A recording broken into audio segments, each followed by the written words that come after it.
Cool. So welcome. We will get started. We might have some people come in and out as we go along, but that's okay.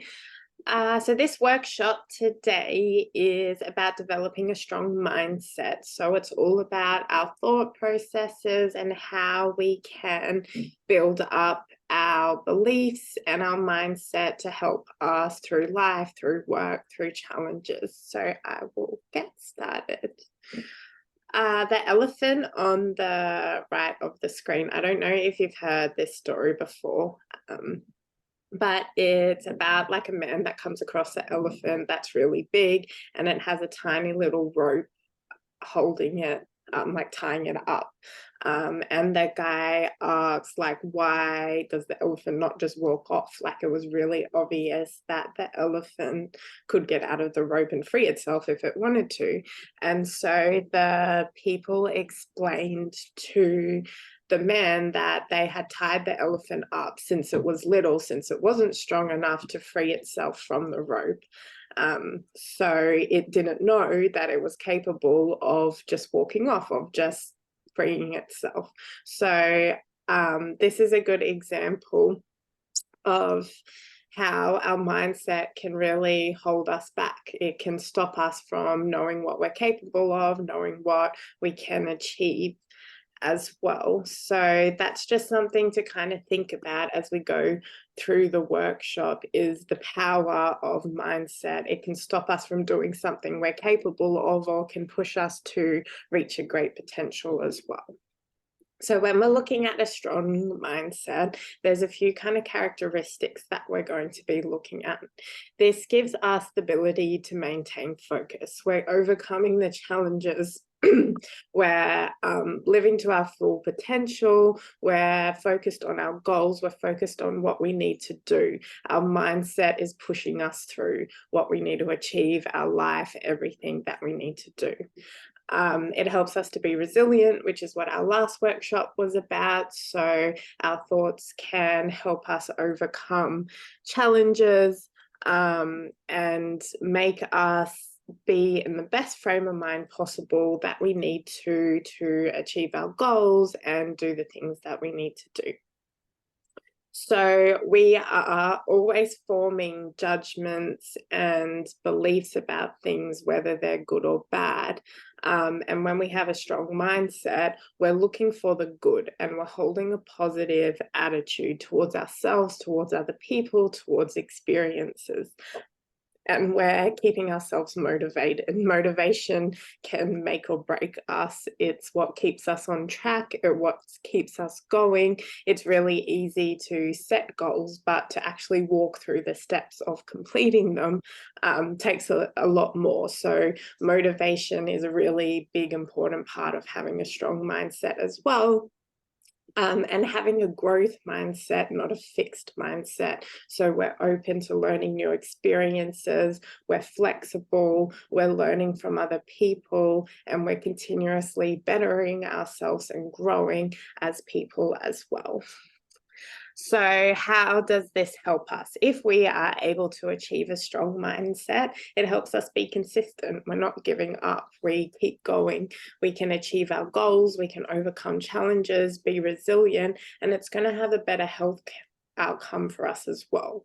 Stress has huge impacts on the body. Anxiety has huge impacts on our health. There's so much research that connects poor mental health outcomes with poor physical outcomes as well. So our mindset is going to improve our mental health, but it's also going to improve our physical health as well. We're going to be happier and healthier if we can maintain a strong mindset. Any questions about that before we move to the next slide? Nope, I will keep going. So in cognitive behavior therapy, we believe that our thought leads to our feelings. So what we're thinking will trigger an emotional response. From the feelings or emotional responses that we have, that will lead us to behave in different ways. So how we feel changes the ways that we're likely to behave, the decisions we make, our actions. So in a cycle, our thoughts trigger our emotions, which then trigger our behaviors. If our thoughts aren't in a good place, if we don't have a positive mindset, we don't feel good and we don't act good. Our behavior of being motivated and achieving and doing things that are good for us isn't going to be there if we're not feeling good as well. So it's really important, if we come back to our thoughts, that's going to change how we act, which is going to change our outcomes and how our life goes, basically. So really important to have that awareness and know what thoughts are you having, what are your thought processes, your cognitions, and to be able to get them to be as positive as possible so that you can feel good and do the things that you need to do. So one thing to think about is limiting beliefs. And I don't know if you've heard this term before, but like the elephant, this is a belief that sets us back, that keeps us trapped, that stops us because we don't believe in ourselves, or we don't believe it's going to turn out the way that we need it to. It's going to stop us from doing things that are good for us, that we need to achieve our goals. Some examples I'll read of limiting beliefs, and just have a think about, is this something that you've kind of thought before? Is this a limiting belief that has happened for you before? Maybe it might remind you of some different ones that you've had as well. So the first one is I'm not good enough. So this could mean I'm not good enough to manage the project. I'm not good enough to have the skills to achieve that. Like your limiting belief is believing that you are not good enough to do what you want to do. I'm too old or too young. So it might be, oh, I can't do that. I'm too old now. It's past. Or when I'm this age, then I'll be able to do it. I don't have enough time. This is something that I can be guilty of, is I would do that. I would exercise more. Oh, but I don't have enough time. That's just a limiting belief that's stopping me from exercising or from finding the time or making the time to be able to do this. I'm not smart enough. So rather than putting the effort into studying, to getting help, to tutoring, to finding a way, to expanding and growing, you're just saying, oh, I'm not smart enough, so I can't do that. I don't have enough experience. I will never be successful. I don't have enough money. I'll never be one of the best. That's something that can be really common, especially in something that might be competitive, like a sport, or if you're going for a certain job role or something like that, to think that you're not the best or someone's better than you because the way you perceive them to be better than you. So you just cut yourself out of it and restrict yourself, limit yourself by believing that. I'm not talented enough. I'll never be a great leader. So these are just some examples of things that we think that make us feel bad about ourselves, feel like we're not capable, and then it stops us. We keep ourselves trapped like the elephant from being able to achieve what we need to. Like we can have limiting beliefs on ourselves, we can also form negative worldviews. This is really common for victims of trauma, for people that have had difficult experiences in the world. They can start to believe the world's a bad place, or the world isn't just, and things like that as well. So we need to have that awareness around, how do we view ourselves, but how do we view the world around us? Do we feel like there's positivity out there? Do we want to participate in the world, or we think everything is bad? Our self-beliefs is something that we need to be aware of, that can hold us back, and just judgments day to day. Every experience and situation that happens, we're either deciding, was that good, was that bad, and we're making these critical judgments really quickly without evaluating what the good was in the situation or looking for the good. You might just call it a bad day, but there were several things in the day. Might have been having a coffee with a colleague or getting a good outcome in something else, that you've just cut the whole day as bad. So we need to think about our thought processes in terms of judging things. Is it good, is it bad, and cutting, everything out that might have been positive, that we might have been able to be motivated by or to look forward to or enjoy, and just saying everything's bad, my life's bad right now, my relationships are bad, and just making it too simple a judgment that it's negative. So some ways that we can start to work on this mindset is first by having awareness. We need to know what our thoughts are. We have millions of thoughts go through our head every day. A lot of them aren't conscious, or we don't really pay attention to, or we're just in the habit of, and we're not really noticing how it's impacting how we feel, or it might be limiting us from doing something that's important. So we need to have that awareness of how we are actually thinking. What thoughts are going through our heads? What do we think about before we go to sleep at night? What are our first thoughts we have when we get up in the morning as we're interacting with other people and doing all these different things? What thoughts are going through our heads? Then we're going to investigate the formation. This means, why do we think that? So say if you had a limiting belief, I'm not good enough, it might have been formed in childhood from having a critical parent or something like that. So we need to do some investigation. If you're holding a big limiting belief or these negative worldviews, where did this come from? Why did we form that? Because that might give us clue to something that we need to heal from, recover from, and kind of reflect on and work through, so that we are able to look at things in another way. We need to know, why are we thinking the way that we're thinking? Then we can start the rewiring and restructuring. So our brains work in electrical signaling, which kind of just goes automatically. It's very busy, a lot going on, happening all the time. To rewire our brain or restructure our cognitive processes, it takes conscious effort to do that. We're replacing this negative thought with this positive thought. So every time that automatically pops up, because that's what our brain is used to sending us that message, we're going to tell ourselves and consciously think this positive self-belief that I am enough instead.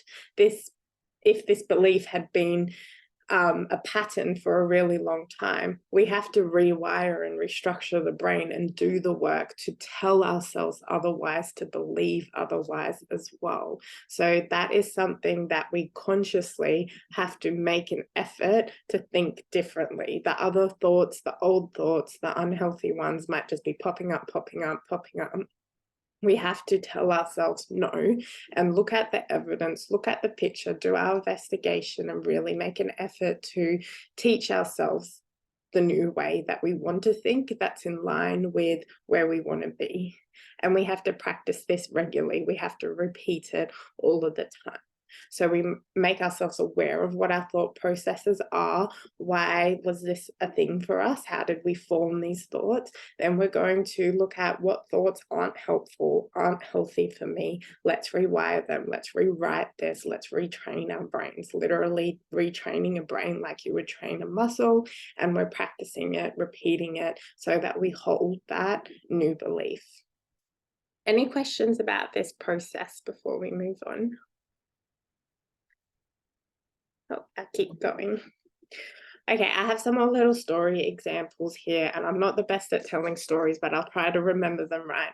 The first one is about a cup of tea. So a scholar went to like a Zen master, and this person had been trying to master everything and learn everything and had all this education and all this knowledge. But they went to a Zen master for help. But when they went to the Zen master, all that they were doing was telling the Zen master about how they already know everything, how they're already the smartest and they've done this and they know this.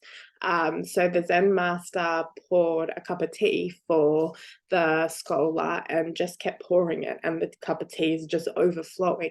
And then, of course, he asks, why are you doing this? And so the Zen master said to him that you came to me to learn, to grow, but you haven't let go of or cleared any space to learn anything, for me to teach you anything. So what we have to do is empty our cup. We have to make sure that we have space in our life and capacity to grow, to be continuous learners, to be able to absorb new information. If we're just holding on to old beliefs or what we already know, then we don't have capacity to take on anymore. So we need to think about what is some things that we need to let go of. How can we kind of clear ourselves a little bit so that we can keep learning and keep growing as well. The other example that I have is with a potato, egg, and coffee beans. I don't know if you've heard this one before either, but basically the story goes is that you have 3 pots of boiling water. You put the potato in one, the egg in one, and the coffee in one. And basically the potato, it goes into the water, it's hard and it's strong, but after spending time in the boiling water, which could represent adversity, it comes out weak and soft. Whereas the egg goes into the water, and once it goes through the boiling of water, which is an example of adversity, it becomes hard on the inside and stronger than what it did before. The coffee beans go into the water and they boil in the water and they make coffee. So they've created a whole new situation, a whole new beautiful thing out of going through adversity. So the exact same condition, boiling water, happened to 3 things, 3 people. And from that experience, everything was different. Someone came back weaker and broken from it. Someone came back stronger. Someone created a whole new situation.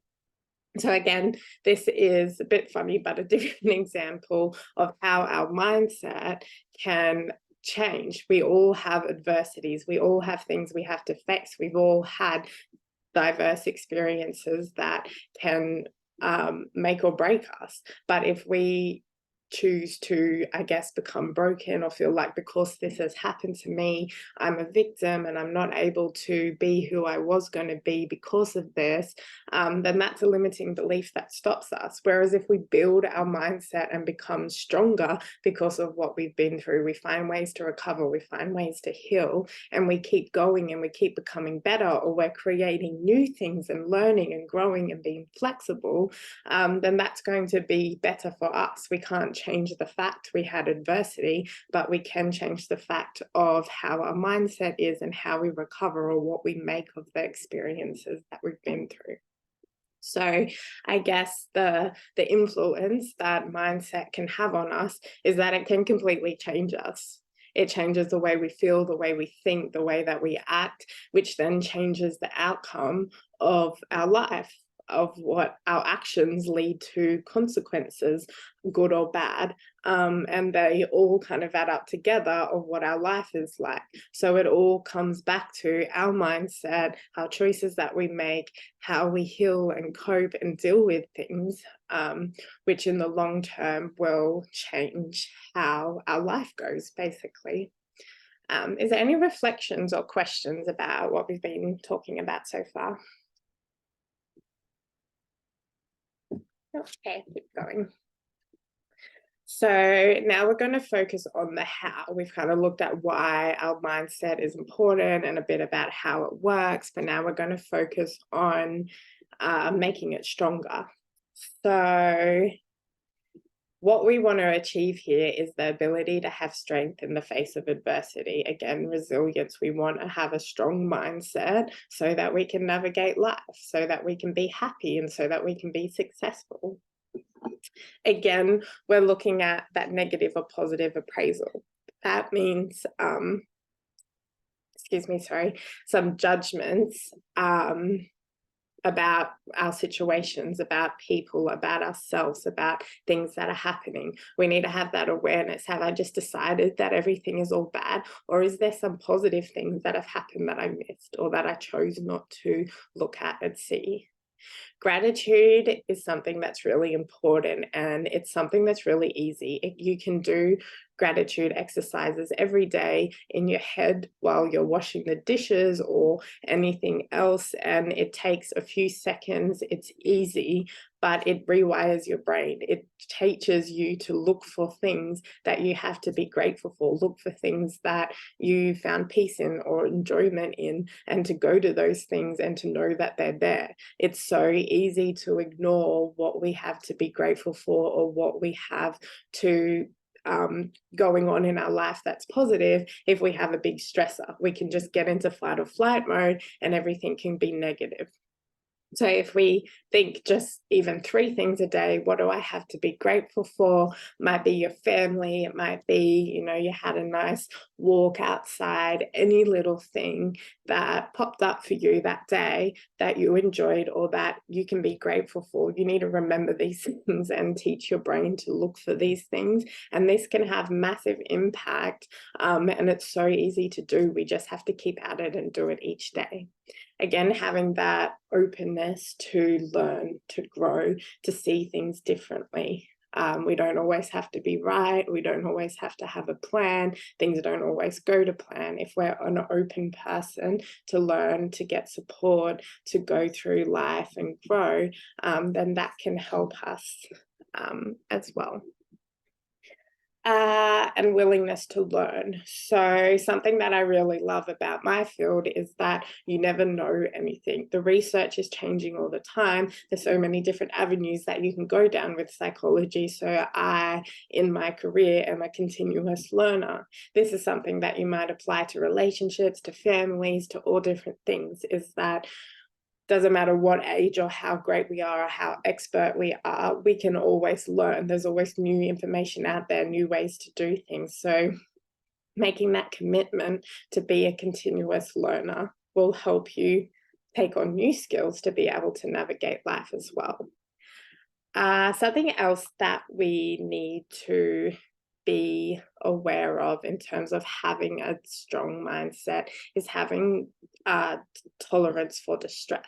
So this means that we're not going to be happy all the time, that we're not going to feel good all the time. Things are going to happen that make us sad, that make us angry, that hurt us, and we need to make space for those emotions. We need to tolerate those emotions.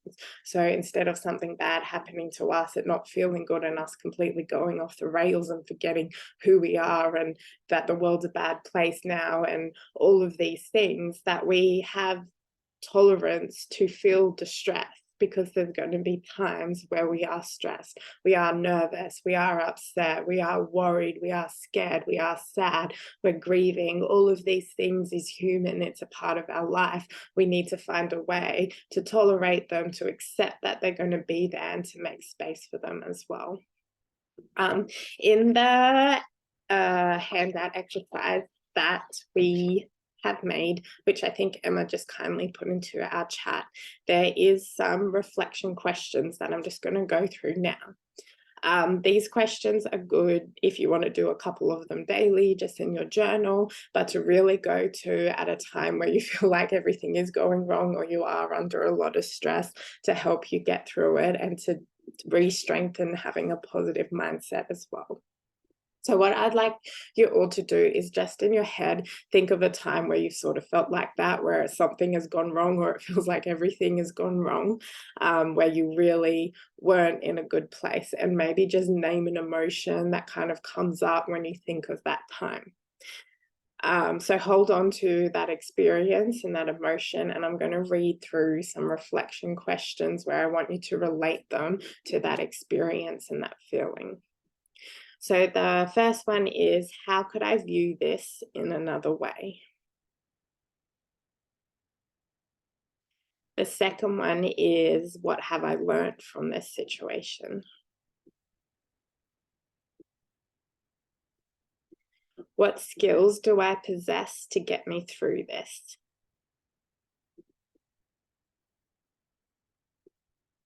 What am I grateful for?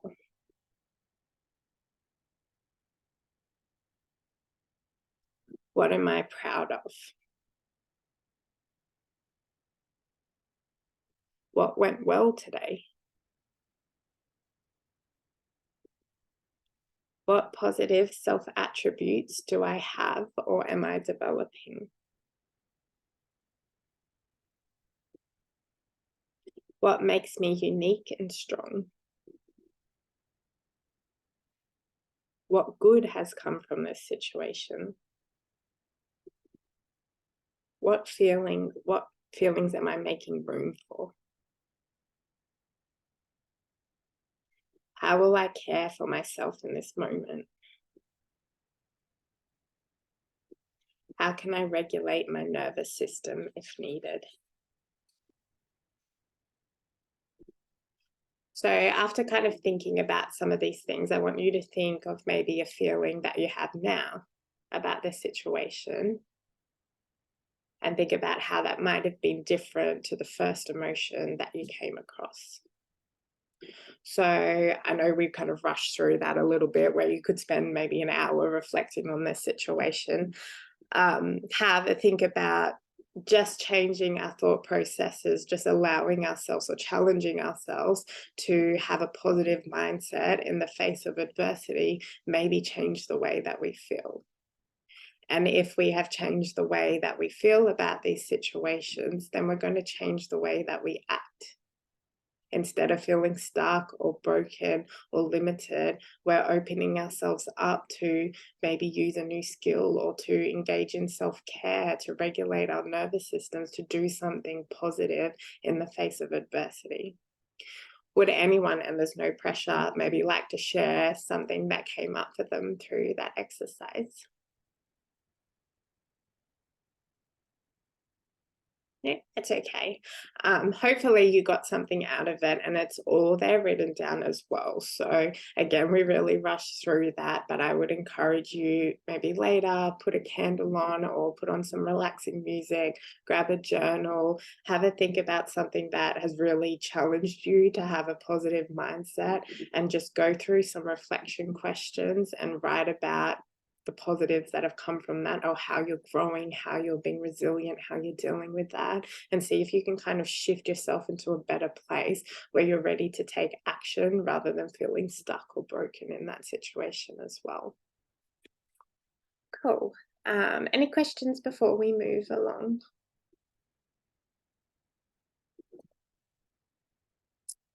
So navigating life's challenges with a positive mindset. So again, our focus here, the benefit of having a positive mindset is that we overcome adversity and we can achieve greatness. We're becoming successful, we're reaching our goals.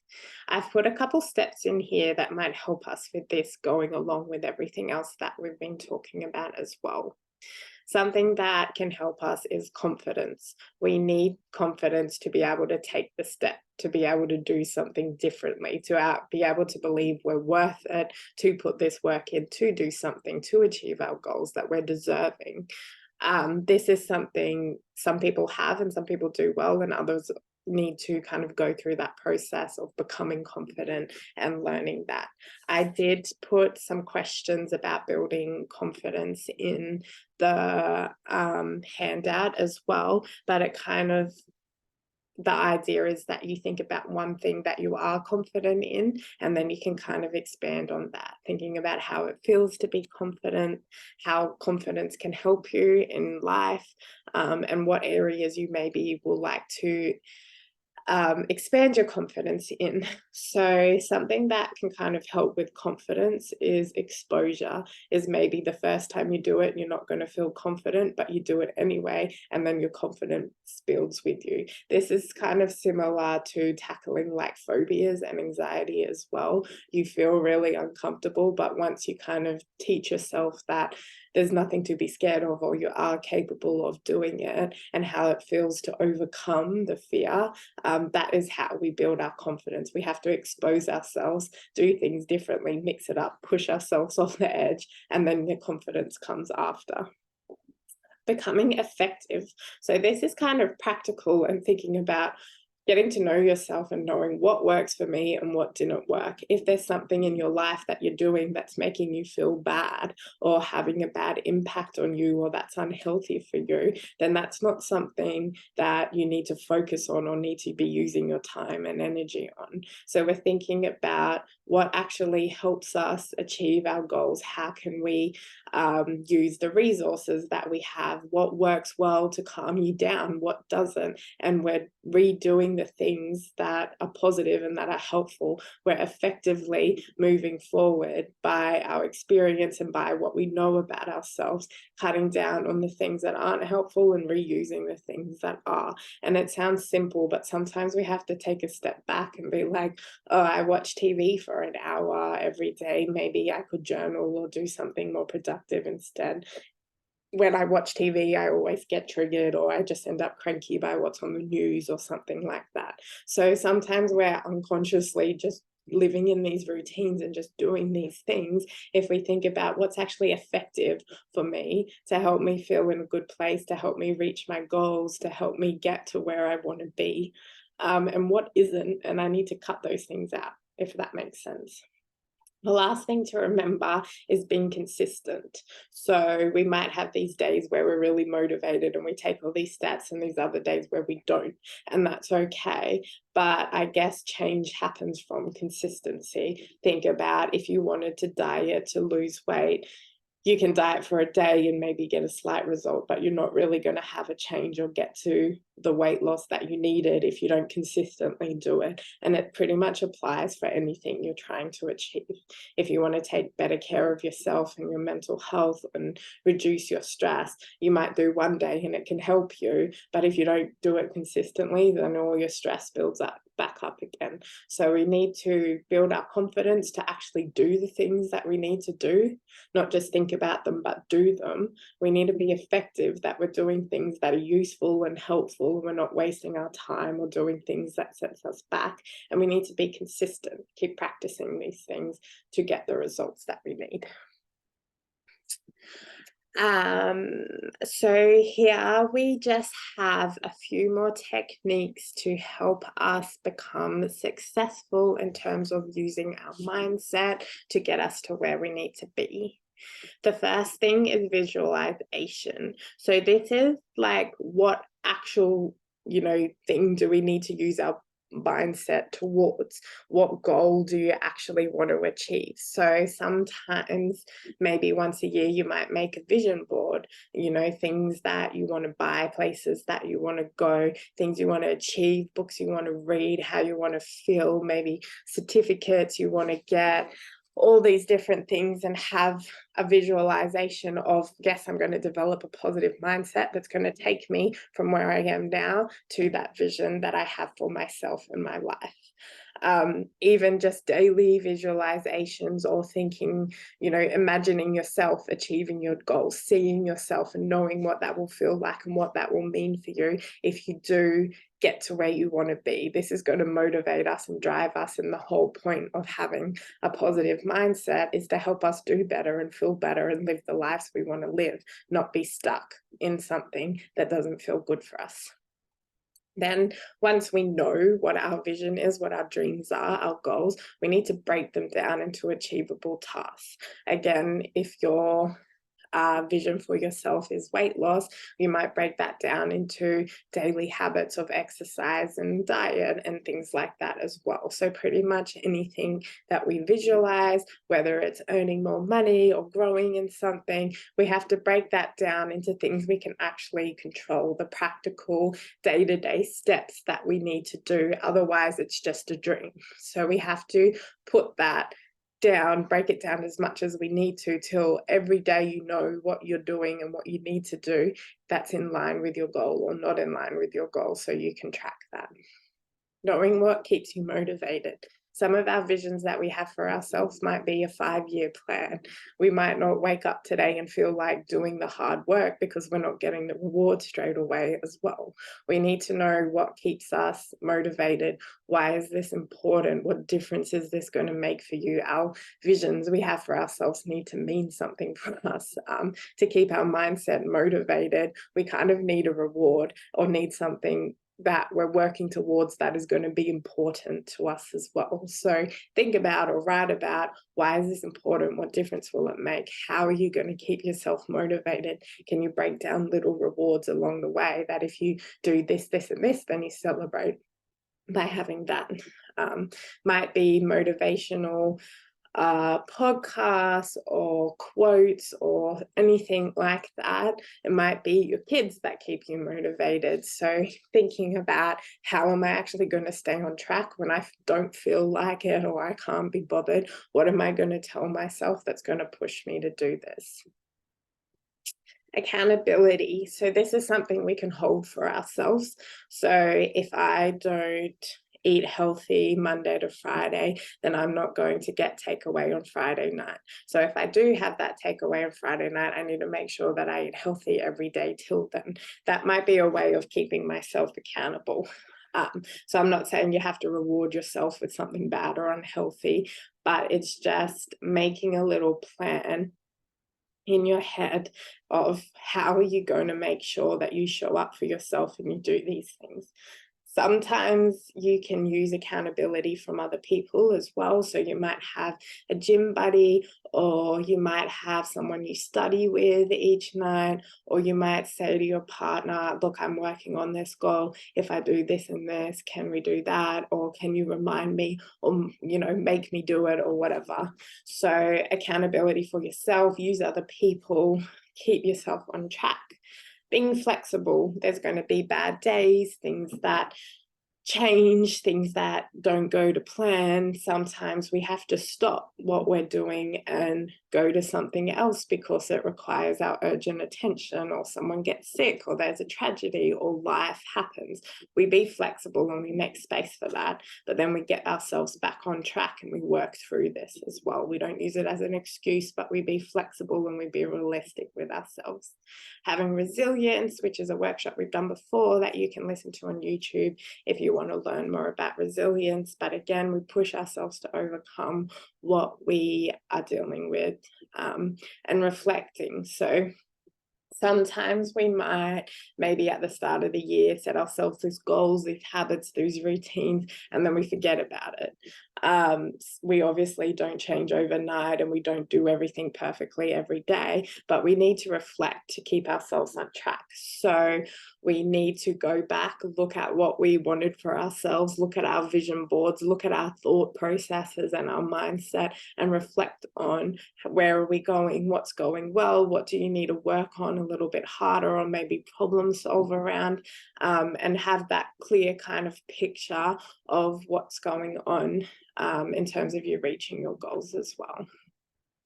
Does that make sense? Does anyone have any questions about that?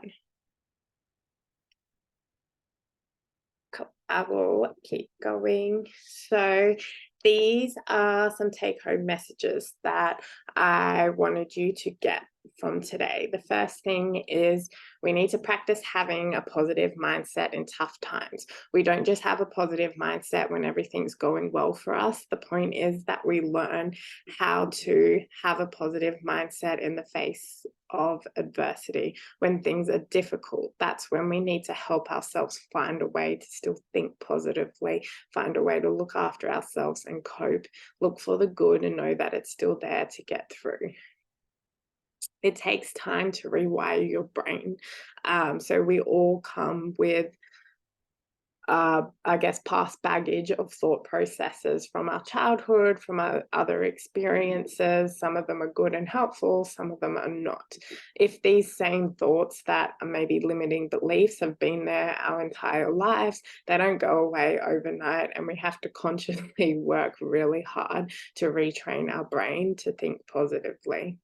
Challenging yourself daily. And the last one is, if we get our mindset right, then we will feel better, behave better, which will increase positive outcomes in our life. So how our life turns out and how we handle our life, it all kind of starts with the thoughts in our head.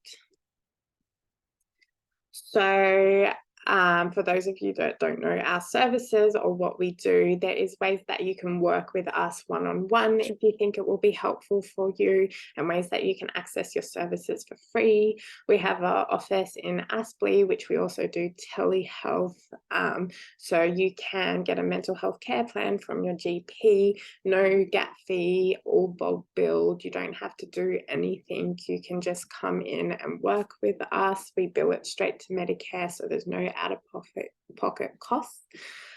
We work with NDIS participants as well, doing outreach or an office. So if you are an NDIS participant, then you can access our services using your funding as well. We also have our EAP program, which is really cool, and I absolutely love it because it's holistic, and you get the psychology, the dietitian and exercise physio, as well as the management, get support to be able to improve the company culture, deal with workplace wellbeing stuff as well. So you can encourage your employer to meet with us and sign up to our services packages, and then you get to access it for free. Or if you are a business owner, you can come and talk to us about like our packages and how we can support your workplace as well, too. So thank you everyone for joining us. I know we had a really little group today, but that's okay. We are running this workshop again on Thursday. So if you want to come back and join us on Thursday, you're welcome to as well. I'm just going to open up the chat box.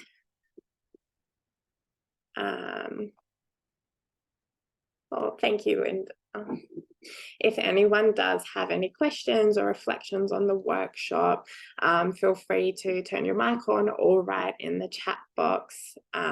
You can make some suggestions of workshops and topics that you want covered in the future as well, if you like to. But yeah, thank you guys for coming. I'll turn the recording off. That should be off now. So yeah, if anyone has